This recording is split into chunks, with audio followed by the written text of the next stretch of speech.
అన్నీ చెప్పేక్కల్లా ఒక్కొక్కరు కొన్నిటి మీద ఫోకస్ చేస్తే బాగుంటుంది. అధ్యక్ష, ఈరోజు మన కూటమి ప్రభుత్వం ప్రవేశపెట్టిన బడ్జెట్పై మాట్లాడేందుకు అవకాశం ఇచ్చినందుకు ముందుగా ధన్యవాదాలు అధ్యక్ష. ఈ బడ్జెట్ గురించి ఒక మాటలో చెప్పాలంటే ఇది రాష్ట్ర పురోగతికి పునాది బడ్జెట్, బడ్జెట్ ఆఫ్ ఫండమెంటల్స్. గత 5 ఏళ్ల అస్తవ్యస్త పాలన తర్వాత ఒక రాష్ట్రానికి సుస్థిరంగా అభివృద్ధి చేయడానికి అవసరమైన ప్రాథమిక రంగాల్ని పటిష్టం చేసే బడ్జెట్ అని నా భావన అధ్యక్ష. బడ్జెట్ గొప్పతనం అన్ని వర్గాలకి పెద్దపీట.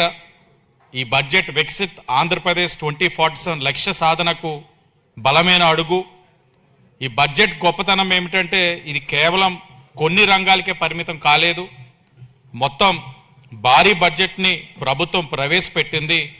ఇందులో ప్రతి వర్గానికి ప్రతి ప్రాంతానికి న్యాయం జరిగేలా కేటాయింపులు కూడా చేశారు. సంక్షేమం ఒక ఎత్తు అయితే అభివృద్ధి మరో ఎత్తు. ఈ రెండింటినీ సమానంగా బ్యాలెన్స్డ్ బడ్జెట్గా ముందుకు తీసుకెళ్తున్న సమతుల్య బడ్జెట్ ఇది అధ్యక్ష. ఒక ఇల్లు కట్టాలంటే పునాదులు ఎంత ముఖ్యమో ఒక రాష్ట్రం బాగుండాలంటే విద్య, వైద్యం, వెల్ఫేర్ కూడా అంతే ముఖ్యం. దానికి అనుగుణంగా విద్యకు 32,308 కోట్లు, బీసీ వెల్ఫేర్కి 23,650 కోట్లు, ఆరోగ్యానికి 19,306 కోట్లు కేటాయించడం కూడా జరిగింది అధ్యక్ష. గత ప్రభుత్వానికి మనకి ఉన్న తేడా ఆర్థిక క్రమశిక్షణ అధ్యక్ష. గత ప్రభుత్వంతో పోలిస్తే మన కూటమి ప్రభుత్వం ఎంతటి ఆర్థిక క్రమశిక్షణతో ముందుకు వెళ్తుందనడానికి గత ఏడాదితో పోలిస్తే క్యాపిటల్ రిసిప్ట్స్ తగ్గినాయి అధ్యక్ష. అంటే క్యాపిటల్ రిసిప్ట్స్ అంటే ప్రభుత్వం లేదా సంస్థ యొక్క ఆస్తుల్ని తగ్గించడం లేదా అప్పులను పెంచడం ద్వారా వచ్చే ఆదాయం. ఇది రాష్ట్ర ఆర్థిక ఆరోగ్యానికి ఒక గొప్ప విజయం. ఆ క్యాపిటల్ రిసిప్ట్ 6.05% ఉందంటే తగ్గిందేనంటే శుభసూచకం. మరోవైపు రెవెన్యూ రిసిప్ట్స్ పెరిగినాయి. అంటే ఇవి పన్నులు, రుసుములు మరియు సేవలు అందించడం ద్వారా క్రమం తప్పకుండా వచ్చే ఆదాయం. ఇది నికర లాభాన్ని పెంచుతాయి. ఇది ఒక గుడ్ సైన్ అధ్యక్ష.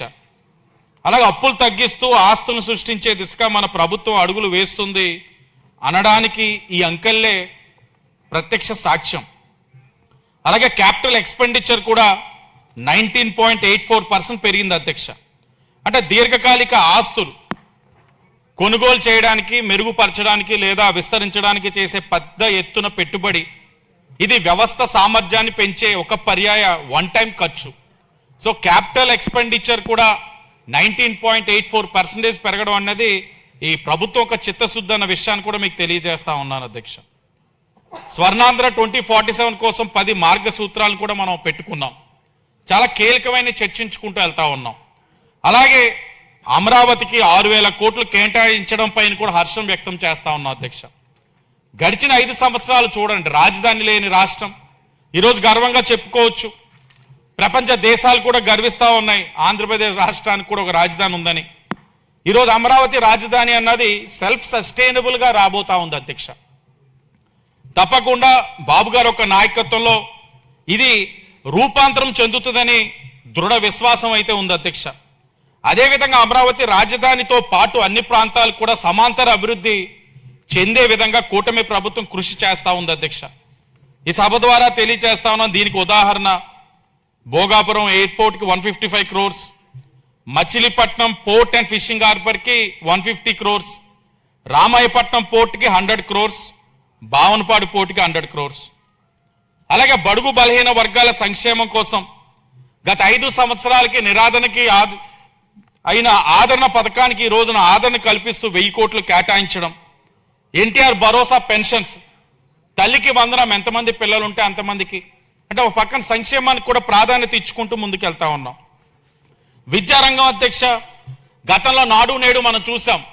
పిల్లల బ్యాగులు మొదలుకొని, బుక్స్లు మొదలుకొని, బెల్ట్లు మొదలుకొని అన్నిటి మీద కూడా వాళ్ళ యొక్క పబ్లిసిటీకి ప్రాధాన్యత ఇచ్చారు, ధనాన్ని వృధా చేశారు. కానీ ఈ రోజున కూటమి ప్రభుత్వం హెచ్ఆర్డి మినిస్టర్గా ఉన్న లోకేష్ గారి యొక్క నాయకత్వంలో ఎంతో అందరికీ కూడా ఇన్స్పిరేషనల్ గా సర్వేపల్లి రాధాకృష్ణ గారి స్కూల్ కిడ్స్ మధ్యాహ్న భోజన పథకం వచ్చి, డొక్కా సీతమ్మ గారు పేరెంట్స్ టీచర్స్ మీటింగ్స్ అని, అంటే స్ఫూర్తిదాయకమైన కార్యక్రమాలు మనం చేస్తా ఉన్నాం అధ్యక్ష. గడిచిన అకాడమిక్ ఇయర్కి ఈ అకాడమిక్ ఇయర్ కూడా మీరు కంపేర్ చేసుకున్నట్లయితే ఇంటేక్ రేట్ పెరుగుతా ఉంది అధ్యక్ష. మన వాళ్ళు అంటున్నట్లుగా రానున్న రోజుల్లో ఈ గవర్నమెంట్ స్కూల్స్ అడ్మిషన్స్ కి రికమెండేషన్ లెటర్స్ శాసనసభ్యులు కానీ ప్రజాప్రతినిధులు ఇచ్చే రోజులు కూడా రాబోతున్నట్లు సంపూర్ణమైన విశ్వాసం కనబడతా ఉంది అధ్యక్ష. ఈ బడ్జెట్ లో కూడా అత్యధికంగా విద్యా రంగానికి కేటాయించడం జరిగింది అధ్యక్ష. పాఠశాల స్థాయి నుంచి ఉన్నత విద్య వరకు నాణ్యత పెంపు, నైపుణ్యాభివృద్ధి అంశాలకు ప్రాధాన్యత ఇవ్వడం అన్నది రాష్ట్ర భవిష్యత్తుని దృష్టిలో పెట్టుకున్న నిర్ణయాలు అధ్యక్ష. ముఖ్యంగా హయ్యర్ ఎడ్యుకేషన్ యూనివర్సిటీకి సుమారు 2,566 కోట్లు, అంటే యూనివర్సిటీస్ లో అడ్వాన్స్ ఎడ్యుకేషన్ కానీ రీసెర్చ్ కానీ ఇంటెలెక్చువల్ డెవలప్మెంట్ కానీ చాలా ప్రాధాన్యత ఉంటుంది అధ్యక్ష. అలాంటి వాటికి ప్రాధాన్యత ఇస్తూ 2,566 కోట్లు అన్నది మనందరం కూడా హర్షించదగ్గ విషయం అధ్యక్ష. అలాగే గవర్నమెంట్ డిగ్రీ కాలేజీలకు కూడా 785 కోట్లు కేటాయించడం రాష్ట్రంలో మరలా డిగ్రీకి ప్రాధాన్యత సంతరిస్తూ ఉందన్నది అర్థమవుతుంది అధ్యక్ష. చివరిగా నేను రాత్రి విజయవాడకు వస్తా ఉంటే చూశాను, wear the visionary leaders meet is where the future begins. ఇది 100% నిజం. బిల్ గేట్స్ ఆయన 1995లో హైదరాబాద్కి వచ్చారు అధ్యక్ష. ఆయన రావడానికి గల ముఖ్య కారకులు ఎవరన్నది మనందరికీ కూడా తెలిసినదే. మరలా నిన్న అమరావతికి వచ్చారు అధ్యక్ష. అది కూడా ఎవరికి వల్ల కారణం అన్నది కూడా మనందరికీ తెలిసిన అంశమే. గత 5 సంవత్సరాలు చూసాం, ఆయన కానీ అలాంటి ప్రసిద్ధి చెందిన వారు ఈ ఆంధ్రప్రదేశ్ రాష్ట్రం వచ్చి చూడాలన్నా భయపడేవారు. చూడకపోగా ఉన్న వాళ్ళే పరిశ్రమలు ఈ రాష్ట్రాన్ని నుంచి పారిపోయే పరిస్థితులు. అలాంటి పరిస్థితుల్లో ఈ రోజున బిల్ గేట్స్ గారు ఇక్కడ ఆంధ్రప్రదేశ్కి వచ్చారని అంటే ముమ్మాటికి that is because of Nara Chandrababu Naidu గారు బ్రాండ్ సిబిఎన్. అది మనం యాక్సెప్ట్ చేయాలి అధ్యక్ష. సిబిఎన్ గారి యొక్క దాతృత్వాన్ని తప్పకుండా భవిష్యత్ తరాలు సైతం గుర్తు పెట్టుకుంటారని కూడా తెలియజేస్తూ అధ్యక్ష, చివరగా అరుదైన ఖనిజాల అభివృద్ధి, హై స్పీడ్ రైల్ కారిడార్స్, పరిశ్రమల విస్తరణ, పర్యాటక రంగానికి ప్రాధాన్యత ఇవ్వడం ద్వారా ఆంధ్రప్రదేశ్లో కొత్త ఉపాధి అవకాశాలు సృష్టించడంతో పాటు రాష్ట్రానికి దక్కిన ఈ అవకాశాన్ని సమర్థవంతంగా వినియోగించుకోవడం ద్వారా ఆర్థిక వృద్ధి సాధ్యమవుతుంది. ఈ సందర్భంగా కేంద్ర ప్రభుత్వానికి, రాష్ట్రానికి వారి బడ్జెట్లో కేటాయించిన ఈ అంశాలని అభినందిస్తూ వారికి కేవలం అంకెలతో సరిపెట్టకుండా ప్రజల యొక్క దైనందిన జీవితాల్లో మార్పు తెచ్చే విధంగా ఈ బడ్జెట్ ఉంది. బడ్జెట్ని ఎంత లోతుగా స్టడీ చేసి రూపొందించారన్నది ఈ కేటాయింపులు చాలా స్పష్టంగా తెలియజేస్తా ఉన్నాయి.